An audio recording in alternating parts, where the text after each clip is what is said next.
Ibilisi ni roho, ni nafsi, ni kiumbe. Waislamu unajua lengo lao la kukwepa kwamba ibilisi sio shetani, wanajaribu kupaka mafuta ili Muhammad ionekana kumslimisha nani ibilisi. Ndio point yao kubwa. Sisi tunakuwa tunatoa wapi kusema Mtume Muhammad alimslimisha ibilisi ikiwa wale waliotuandikia ni au Waislamu wenyewe waliotuandikia wameandika kwamba mtume yeye alimslimisha shetani, na hapa tunakubali kwamba kuna mashetani hawa wengine ambao ni malaika wa ibilisi. Kitabu hiki kinaeleza vizuri kwamba shetani huyo ndiyo ibilisi. Kinasema watoto wao wa shetani, yani wale majini wenyewe wadogo wale, hao walitangulia kusilimu kabla.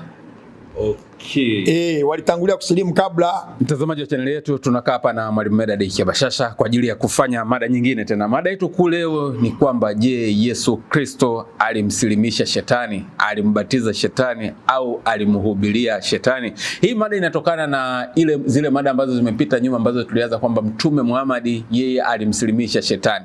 Baadaye tukaja tukafanya kipindi na mwalimu anasema kwamba yeye Yesu Kristo naye alimhubiria shetani na aliwaokoa mashetani na aliwabatiza mashetani. Kwa hiyo nikasema sio mbaya leo tukirudia hiki kipindi kwa sababu Mwalimu Kesedee alisisitiza sana na alitoa maandiko yake kuonyesha kwamba si Mtume Muhammad peke yake. Kila mtume aliyekuja duniani alikuja kwa ajili ya waliopotea, na waliopotea ni mashetani. Kwa hiyo aliwahubiria mashetani, aliwabatiza mashetani, na Yesu Kristo akatoa na mistari yake ushahidi kwamba Yesu Kristo naye aliwahubiria mashetani. Kwa hiyo mwalimu, leo tufanye tena hiki kipindi tuone je, kweli Yesu alimbatiza, alimsilimisha, alimwokoa shetani? Hasa tukipitia zile hoja ambazo Mwalimu Kesedee alizitoa. Karibu sana, wasalimie watazamaji wetu. Kwanza ni wasalimie watazamaji wote wa Simulizi popote mlipo duniani.